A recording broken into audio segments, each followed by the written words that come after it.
नमस्कार, आप सभी का स्वागत डीडी न्यूज पर। मैं हूं मुकुल शर्मा। इस वक्त की बड़ी और अहम खबरें आपके साथ साझा करेंगे, लेकिन आइए उससे पहले नजर डाल लेते हैं हेडलाइंस पर। भारत ने अंतरिक्ष में हासिल की एक और ऐतिहासिक उपलब्धि। इसरो के स्पेसएक्स मिशन ने की 2 ग्रहों की सफलतापूर्वक डॉकिंग। ऐसा करने वाला विश्व का चौथा देश बना भारत। पीएम ने दी बधाई।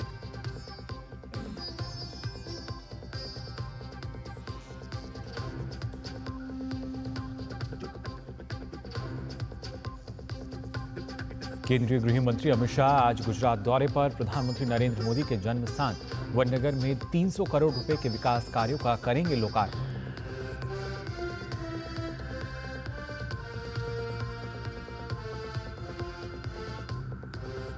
दिल्ली में बढ़ी चुनावी सरगर्मी। भाजपा, आप और कांग्रेस के कई दिग्गज नेता दाखिल कर रहे हैं नामांकन।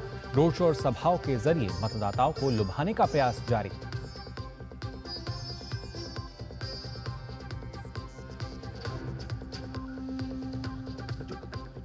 सिंगापुर के राष्ट्रपति थरमन शनमुगारत्नम का राष्ट्रपति भवन में किया गया औपचारिक स्वागत। राजघाट जाकर किया महात्मा गांधी को नमन।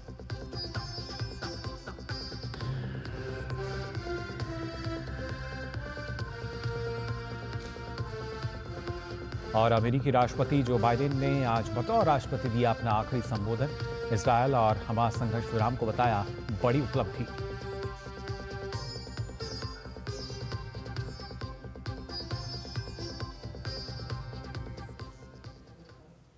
और आइए बुलेटिन की शुरुआत करते हैं एक बेहतर खबर के साथ। आपको बता दें, भारतीय अंतरिक्ष अनुसंधान संगठन यानी इसरो ने एक बड़ा मुकाम हासिल कर लिया है। इसरो के स्पेसएक्स मिशन ने ऐतिहासिक डॉकिंग सफलता हासिल की है। इसके साथ ही भारत ये उपलब्धि हासिल करने वाला चौथा देश बन चुका है। अमेरिका, रूस और चीन इस सूची में पहले से शामिल देश हैं। इसरो ने स्पेसएक्स सैटेलाइट की डॉकिंग प्रोसेस को सफलतापूर्वक पूरा कर लिया है। इसरो ने बताया है कि दोनों सैटेलाइट्स की दूरी को 15 मीटर से 3 मीटर तक लाने की कोशिश सफल रही। डॉकिंग की शुरुआत सटीकता के साथ की गई, जिससे अंतरिक्ष यान को पकड़ने में सफलता मिली। साथ ही वापसी की प्रक्रिया सुचारू रूप से पूरी हुई।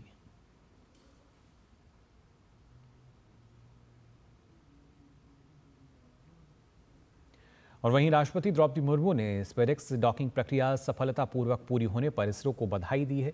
राष्ट्रपति द्रौपदी मुर्मू ने एक्स पर लिखा कि स्पेस डॉकिंग एक्सपेरिमेंट स्पेसएक्स के तहत लॉन्च किए गए 2 उपग्रहों की सफल डॉकिंग के साथ भारत के अंतरिक्ष कार्यक्रम ने ऐतिहासिक उपलब्धि हासिल की है। भारत अंतरिक्ष डॉकिंग क्षमता का प्रदर्शन करने वाला चौथा देश है। यह उपलब्धि चंद्रयान 4, भारत के नियोजित अंतरिक्ष स्टेशन और गगनयान जैसे अंतरिक्ष अन्वेषण में भारत के भविष्य के प्रयासों का मार्ग प्रशस्त करती है। भारत की अंतरिक्ष क्षमताओं को बढ़ाने के लिए इसरो और देश के सभी वैज्ञानिक और इंजीनियर समुदाय को बधाई। प्रधानमंत्री नरेंद्र मोदी ने भी स्पेसएक्स डॉकिंग प्रक्रिया सफलतापूर्वक पूरी होने पर इसरो को बधाई दी है। पीएम मोदी ने एक्स पर लिखा कि उपग्रहों की अंतरिक्ष डॉकिंग के सफल प्रदर्शन के लिए इसरो के हमारे वैज्ञानिकों और पूरे अंतरिक्ष समुदाय को बधाई। यह आने वाले वर्षों में भारत के महत्वाकांक्षी अंतरिक्ष मिशनों के लिए एक महत्वपूर्ण कदम है।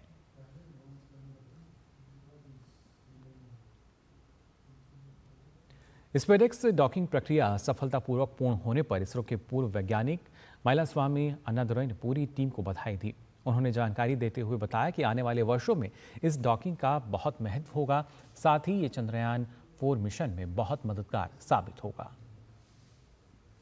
I congratulate the entire team which made this to happen, so that even beyond ISRO, the whole India is now really happy, because not only we landed on the moon and gone to the Mars, now we are shown in the space we can do satellites, or 2 small satellites docking together. It's something great work the people have done. Congratulate the whole team, and definitely this docking will have its own thing in the coming years. Chandrayaan 4 itself, this requirement is there. I think this will help a lot more. और आइए आपको बताते हैं SpaceX mission के लाभ क्या हैं। जी हाँ, आपको बता दें, इसकी वजह से चंद्रयान 4 जैसे मिशन की सफलता इसी पर निर्भर है। साथ ही साथ अगर बात की जाए टेक्नोलॉजी का इस्तेमाल चंद्रयान 4 मिशन में होगा। इस तकनीक को वहाँ दोहराया जाएगा, इसका इस्तेमाल उसमें होगा। जिसमें चंद्रमा से सैंपल वापस पृथ्वी पर लाए जाएंगे। उस वजह से ये तकनीक काफ़ी अहम हो जाती है, पूरी जो प्रक्रिया है, और ख़ासतौर से स्पेस स्टेशन बनाने, वहाँ जाने आने के लिए भी डॉकिंग टेक्नोलॉजी की ज़रूरत पड़ेगी। गगनयान मिशन के लिए भी ये टेक्नोलॉजी बेहद ज़रूरी है और उसी वजह से एक बेहतरीन उपलब्धि इसरो ने ये अर्जित की। सैटेलाइट सर्विसिंग इंटरप्लेनेटरी मिशन के लिए भी ये महत्वपूर्ण है। साथ ही इंसानों को चंद्रमा पर भेजने के लिए भी ये टेक्नोलॉजी ज़रूरी है और इसी वजह से इसमें महारत हासिल करने वाला अब चौथा देश बना है। तो चंद्रयान 4 जैसे मिशन की सफलता भी इस तरह की तकनीक पर निर्भर करती है। ये जो नया आयाम इसरो ने आज अर्जित किया है। और आइए अब खबरों में आगे बढ़ते हैं। आपको बता दें, सिंगापुर के राष्ट्रपति थरमन शनमुगरत्नम इस वक्त भारत की यात्रा पर हैं। उनके साथ उनकी पत्नी जेन युमिको भी ही भारत आई हुई हैं। आज सुबह थरमन शनमुगरत्नम ने राष्ट्रपति भवन के प्रांगण में राष्ट्रपति द्रौपदी मुर्मू और प्रधानमंत्री नरेंद्र मोदी से मुलाकात की। इसके साथ ही राष्ट्रपति थरमन का न सिर्फ राष्ट्रपति भवन में औपचारिक स्वागत हुआ, बल्कि उन्हें गार्ड ऑफ ऑनर भी दिया गया। इस दौरान राष्ट्रपति थरमन ने न सिर्फ राष्ट्रपति द्रौपदी मुर्मू, प्रधानमंत्री नरेंद्र मोदी, बल्कि और भी जो सम्मानित सदस्य थे कैबिनेट के, उनसे मुलाकात की और जो खासतौर से सिंगापुर से प्रतिनिधिमंडल जो आया है, उनसे भी राष्ट्रपति द्रौपदी ने मुलाकात की। इसके साथ ही सिंगापुर के राष्ट्रपति थरमन शनमुगरत्नम और उनकी पत्नी जेन युमिको इतोगी ने राजघाट में महात्मा गांधी को श्रद्धा सुमन भी अर्पित किए।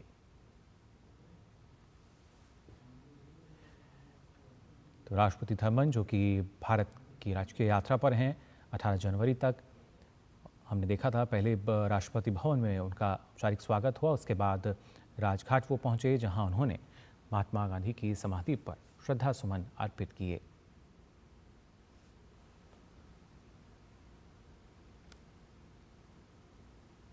और साथ ही राष्ट्रपति थरमन ने इस बात का भी जिक्र किया कि किस तरीके से भारत और सिंगापुर मिलकर जो भारत का एक लक्ष्य है विकसित भारत का, उसको हासिल कर सकते हैं। साथ ही इससे पहले जब कल राष्ट्रपति थरमन शनमुगरत्नम ने विदेश मंत्री डॉक्टर एस जयशंकर से भी मुलाकात की थी। इस दौरान दोनों के बीच सेमीकंडक्टर, औद्योगिक पार्क, कौशल विकास, डिजिटलीकरण और व्यापार विकास के सहयोग पर चर्चा हुई। सिंगापुर के राष्ट्रपति के रूप में थरमन शनमुगरत्नम की ये पहली भारत यात्रा है। आपको बता दें कि भारत सिंगापुर द्विपक्षीय संबंधों के 60 वर्ष पूरे हो रहे हैं।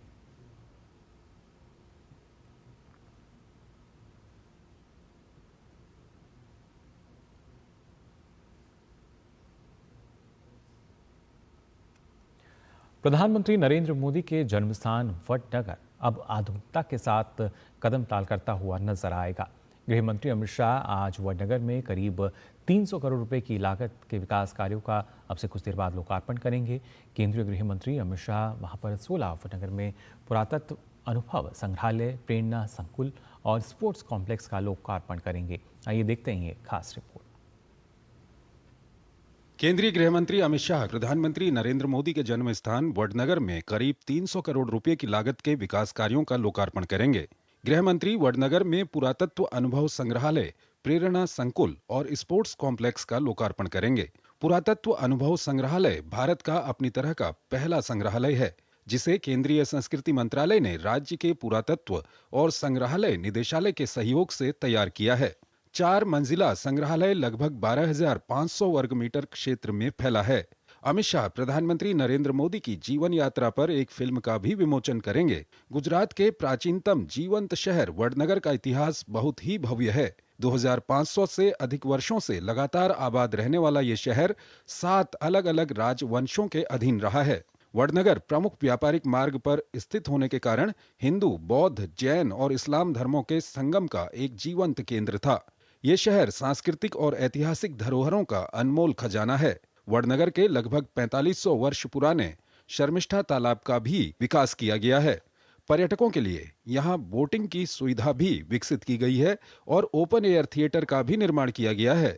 इसके अलावा राग मल्हार गाकर तानसेन के शरीर की जलन को शीतलता प्रदान करने वाली वडनगर की 2 बहनों ताना और रीरी की स्मृति में प्रतिवर्ष ताना रीरी महोत्सव का आयोजन किया जाता है, जिसकी शुरुआत भी तत्कालीन मुख्यमंत्री नरेंद्र मोदी ने 2003 में की थी।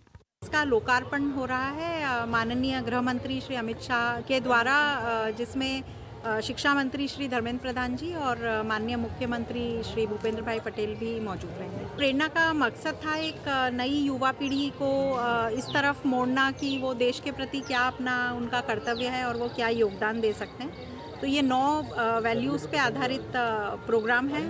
वडनगर में केंद्रीय गृह मंत्री 72 करोड़ रुपए की लागत से तैयार प्रेरणा संकुल राष्ट्र को समर्पित करेंगे। पीएम मोदी ने इसी स्कूल से प्रारंभिक शिक्षा प्राप्त की थी। भारतीय पुरातत्व सर्वेक्षण ने इस स्कूल को भविष्य के आधुनिक शैक्षणिक संस्थान के रूप में विकसित किया है। स्टडी टूर के तहत देश के सभी जिलों से छात्र यहां एक सप्ताह के लिए पढ़ने आते हैं। अब तक देश के कई हिस्सों से छात्रों और शिक्षकों का 36 समूह पढ़ने के लिए आ चुका है, जिनमें 720 छात्र और 360 शिक्षक शामिल हैं। केंद्रीय गृह मंत्री अमित शाह वडनगर में कुल 34,235 वर्ग मीटर क्षेत्र में 33.50 करोड़ रुपए की लागत से निर्मित और विकसित स्पोर्ट्स कॉम्प्लेक्स का भी उद्घाटन करेंगे। इस खेल परिसर में synthetic athletic track, astro turf, football मैदान सहित मिट्टी में खेले जाने वाले खेलों जैसे कबड्डी, वॉलीबॉल और खो-खो के लिए कोर्ट का निर्माण किया गया है। वडनगर में अमित शाह प्राचीन हाटकेश्वर मंदिर भी जाएंगे। Bureau report, DD news. और फिलहाल बुलेटिन में हम यहां रुक रहे हैं, एक छोटे से ब्रेक के लिए, जल्द हाजिर होते हैं।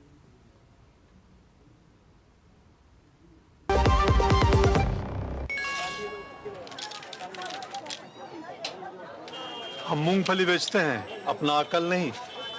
ये मैसेज देखिए, कहते हैं लॉटरी लगी है, लिंक क्लिक करके यूपीआई पिन डालो, पैसा मिलेगा। अरे हमको मालूम नहीं है क्या? इधर यूपीआई पिन डाला, उधर पैसा गायब। मूंगफली वाला हूँ, मूर्ख नहीं हूँ। याद रहे, यूपीआई कहता है अगर कोई लालच दे तो कहो मैं मूर्ख नहीं हूँ। जब धरती चीर कर निकलता है लोहे का पत्थर और मिलता है मोंगिया के जोश से, फिर तपता है, पिघलता है और बनता है फौलाद। अब होता है सरिया सारी खूबियों के साथ। मोंगिया स्टील, मजबूत देश का मजबूत सरिया। ब्रेक के बाद आप सभी का एक बार फिर स्वागत। डीडी न्यूज़ पर आइए खबरों में आगे बढ़ते हैं। बात करते हैं बॉलीवुड की, जहां से एक शॉकिंग खबर सामने आई। दरअसल अभिनेता सैफ अली खान पर चाकू से हमला हुआ। घर में एक अज्ञात शख्स ने सैफ अली खान पर रात में धारदार हथियार से हमला किया। कल देर रात एक अज्ञात व्यक्ति ने अभिनेता सैफ अली खान के आवास में घुसा और उसके बाद उनकी नौकरानी से बहस हुई। जिस तरीके से अभी तक की जो सूचना मिली है, जब अभिनेता ने हस्तक्षेप करने और उस व्यक्ति को शांत करने की कोशिश की तो उनके शरीर पर यानी सैफ अली खान पर वार किया गया। अस्पताल के सीईओ के मुताबिक एक्टर को मुंबई के लीलावती अस्पताल में सुबह करीब 3 से 3:30 बजे के बीच लाया गया था। सैफ अली खान के शरीर पर बताया गया है कि 6 चोट आई हैं और जिसमें से एक चोट उनकी रीढ़ के बेहद नज़दीक है। हमला किसने और क्यों किया, इसका अभी तक पता नहीं चल पाया है। हालांकि पुलिस जांच में जुटी हुई है।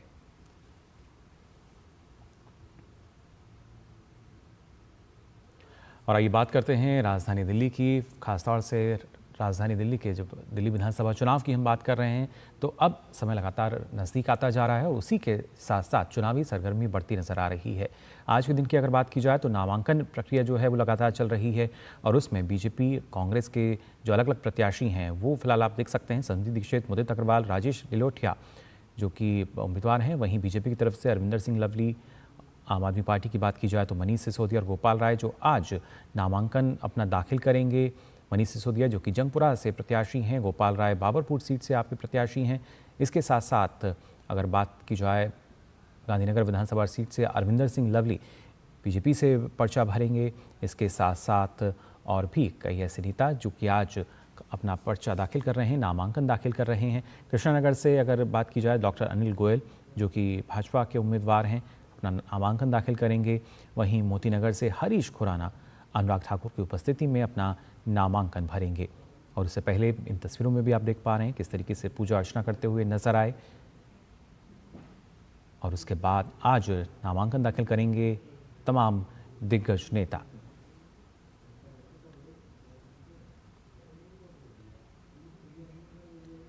मोतीनगर विधानसभा सीट से भाजपा उम्मीदवार हरीश खुराना ने कहा है कि नामांकन दाखिल करने में जा रहा हूं। लोगों में जो जोश है वो दिखाता है कि अरविंद केजरीवाल की सरकार जा रही है और भाजपा आ रही है। आदरणीय मोदी जी, अमित शाह जी, नड्डा जी ने जो मेरे को जिम्मेवारी सौंपी है कि भारतीय जनता पार्टी का नेतृत्व मोतीनगर विधानसभा में हम करते हुए विधानसभा के अंदर जाएं और दिल्ली के अंदर हम जो पिछले कई सालों से सरकार में नहीं हैं, वापस दिल्ली के अंदर भारतीय जनता पार्टी को सत्ता वापस मिले और दिल्ली की हम सेवा का जो हमने ध्येय उठाया है उसको हम करें। इसी ध्येय के साथ आज हमने पूजा करते हुए आज नॉमिनेशन फाइल करने जा रहे हैं। मोतीनगर के अपार जो मेरे परिवार के लोग हैं मेरे साथ आज जाएंगे।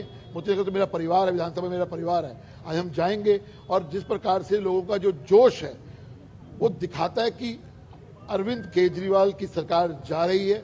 मोतीनगर विधानसभा के अंदर भारतीय जनता पार्टी आ रही है।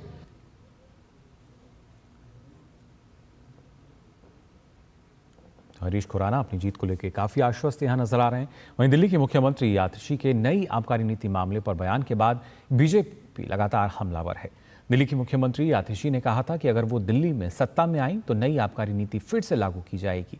इसे लेकर भाजपा सांसद संबित पात्रा ने निशाना साधा है। उन्होंने कहा कि जिस आबकारी नीति की वजह से करोड़ों रुपए का घोटाला हुआ, कटलाइजेशन और कालाबाजारी हुई, आम आदमी पार्टी उसी नीति को फिर से लाना चाहती है। आपको घेरते हुए संबित पात्रा ने अरविंद केजरीवाल पर भी सवाल उठाए। जिस नई शराब नीति के कारण हजारों करोड़ों के घोटाले हुए, हजारों करोड़ों रुपए गबन किए गए, ब्लैक मार्केटिंग हुई, जिसके कारण कार्टेलाइजेशन हुआ, जिसके कारण जिन लोगों को ठेका नहीं देना था, मोटा रकम लेकर आम आदमी पार्टी के नेता अरविंद केजरीवाल और उनकी टीम ने करप्शन के माध्यम से उनको ठेका दिया। और इतना ही नहीं, गली गली नुक्कड़ नुक्कड़ में एक तरह से दिल्ली में शराब की ठेके खोले गए, शराब की दुकान खोले गए। मगर उसी शराब नीति को फिर से पुनः लागू करनी चाहती है आम आदमी पार्टी। और आतिशी मार्लेना जो वर्तमान में मुख्यमंत्री है, उन्होंने स्पष्ट रूप से कल इसे बताया है। अरविंद केजरीवाल जी को इसमें सफाई देनी चाहिए। और आइए अब बात कर लेते हैं दिव्य भव्य महाकुंभ की।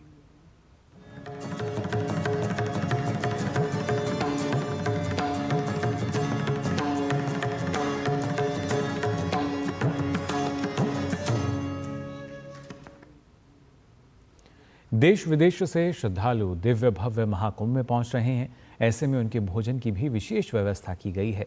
महाकुंभ में इस्कॉन ने 2 बड़ी रसोई बनाई है।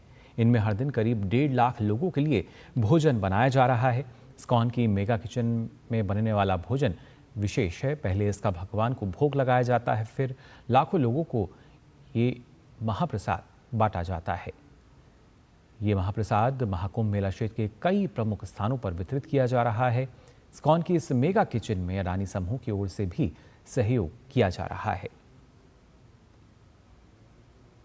We have 2 mega kitchens. One is here and one is at the DSP ground where we're feeding for the holding area for the railway station. So between the 2 kitchens yesterday, I think 1.5 lakh meals have been given. Right. And it's not ordinary meals. Whatever we cook, we first offer to our deities. So we do Naivedya. So we have prasadam, karma-free diet. Yeah. We have an outlet at the Sangam site, directly at the Sangam, next to the sector magistrate office. So when the people returning from their bus, we're also going to distribute meals there.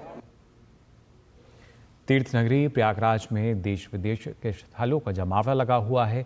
वे यहाँ पर महाकुंभ में आस्था की डुबकी लगाने पहुँच रहे हैं। अब तक महाकुंभ में अगर देखा जाए तो कई करोड़ श्रद्धालु पवित्र गंगा, यमुना, सरस्वती के त्रिवेणी पर स्नान कर चुके हैं।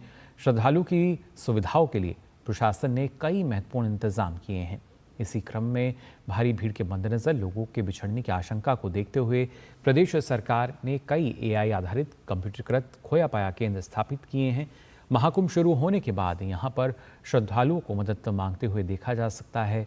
यहाँ पर किसी पीड़ित को अगर अधिकारी उसके परिवार से नहीं मिलवा पाते तो उन्हें प्रशासन अपने खर्च पर उन्हें घर पहुँचाता है। इस संबंध में महाकुंभ अपर मेला अधिकारी विवेक चतुर्वेदी ने बताया कि मेला क्षेत्र सेक्टरवार चिन्हित करके खोया पाया केंद्र बनाए गए हैं। जो बिछड़े जाते हैं उनके खाने पीने का इंतजाम, पहनने के लिए गर्म कपड़े भी दिए जा रहे हैं।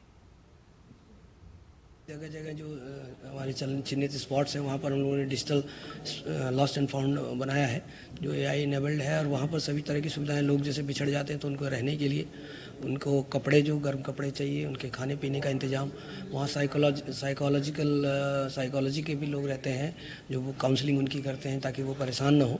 इसके अलावा बच्चों के लिए विशेष वहाँ व्यवस्था की गई है, उनके खेलने का सामान है, उनका खाने पीने का लुक आफ्टर किया जाता है, बहुत अच्छे से केयर करने के लिए भी लोग हैं। तो कुल मिला जुला के उन्हें ऐसा नहीं लगता कि उनको, सबसे पहले तो उनको विश्वास दिलाना रहता है कि भाई आप परेशान मत होइए, आपके परिजन मिल जाएंगे। कोई भी केस ऐसा नहीं है कि जो हम उनके बच्चों को, उनके पेरेंट्स से या लोगों को उनके संबंधियों से मिला ना पाए हों। महाकुंभ में आने वाले श्रद्धालु और जनता को पहली बार संगम स्नान के बाद बड़े हनुमान जी के मंदिर अभूतपूर्व ढंग से अपनी ओर आकर्षित कर रहा है। पीएम मोदी ने 13 दिसंबर को अपने प्रयागराज के ऐतिहासिक दौरे में हनुमान मंदिर कॉरिडोर को देखने के बाद मोदी जी ने लेटे हुए हनुमान मंदिर की पूजा की। कैसे बदलाव हुआ नए कॉरिडोर बनने के बाद, देखिए अजय मिश्र की इस रिपोर्ट में।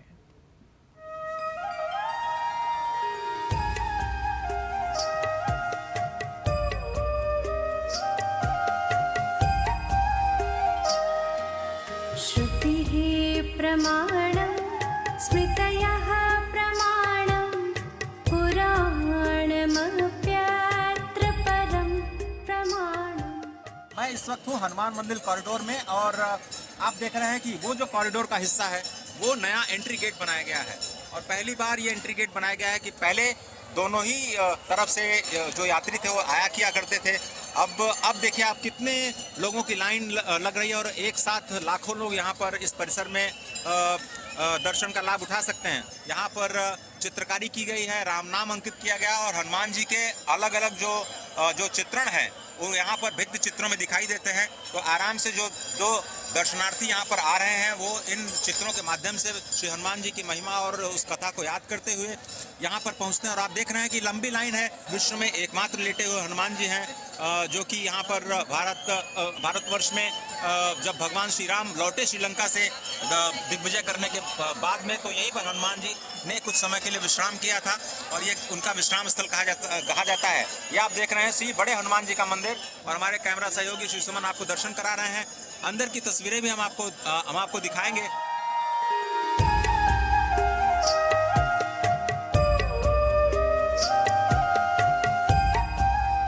भीड़ लगी हुई आप देखिए, यहाँ पर जो दर्शन करने वालों की जो संख्या है, जब से ये कॉरिडोर बना है और अभी 1 महीने भी नहीं हुए इस नए कॉरिडोर का निर्माण हुए, और लाखों की संख्या में जो भीड़ पहुंच रही है कुंभ के दर्शन में, उसमें बहुत ही आसानी हो रही है। यही है वो दिव्य भगवान श्री हनुमान का, लेटे हुए हनुमान का मंदिर, जो कि विश्व में सिर्फ और सिर्फ प्रयागराज की धरती पर है। हर साल जब बाढ़ आती है तो माँ गंगा यहाँ पर उनको स्नान कराने के लिए आई है। और इधर से एंट्री गेट, पहले कोई भी कॉरिडोर नहीं था, एंट्री गेट और एग्जिट गेट सब मिक्स थे, बहुत ज़्यादा यहाँ पे भीड़ हुआ करती थी, लेकिन अब ये केवल यहाँ पे आने का सिलसिला यहाँ देख रहे हैं। और आप, और ये जो मार्ग है बिल्कुल एग्जिट का मार्ग है, तो ये इतनी सुविधा हो रही है, लाखों की संख्या में लोग जो यहाँ पर आ रहे हैं वो श्री हनुमान जी के दर्शन कर रहे हैं। यहाँ पर सुरक्षा कर्मियों की ओर से बहुत ही अच्छा प्रबंध किया जा रहा है और सभी के हितों का ध्यान रखा जा रहा है। तो जो कॉरिडोर का निर्माण किया गया है, फिलहाल प्रयागराज बदल रहा है। महाकुंभ से पहले जो तैयारियां की गई थी उसका असर सकारात्मक तरीके से कुंभ मेले के दौरान दिखाई दे रहा है। कैमरामैन श्री सुमन के साथ अजय मिश्र, डीडी न्यूज, बड़े लेटे हनुमान जी मंदिर श्री प्रयागराज धाम। और आइए अब बढ़ते हैं खबरों में आगे। आपको बता दें, अमेरिकी राष्ट्रपति जो बाइडेन के राष्ट्रपति का कार्यकाल पूरा होने वाला है। जो बाइडेन ने बतौर अमेरिकी राष्ट्रपति अपना आखिरी संबोधन दिया। अपनी सरकार की उपलब्धियों पर बात करते हुए बाइडेन ने कहा कि नाटो को और सशक्त करना, गन सेफ्टी कानूनों को लागू करना और बुजुर्गों के लिए दवाओं की कीमतें कम करना हमारे प्रशासन की कुछ प्रमुख उपलब्धियां रही हैं। This will be my final address to you from the American people, from the Oval Office, from this desk as president. In the past 4 years, our democracy has held strong. And every day I've kept my commitment to be president for all Americans. We've launched a new era of American possibilities. One of the greatest modernizations of infrastructure in our entire history. from new roads, bridges, clean water, affordable high-speed internet for every American. We invented the semiconductor, smaller than the tip of my little finger, and now is bringing those chip factories and those jobs back to America where they belong, creating thousands of jobs.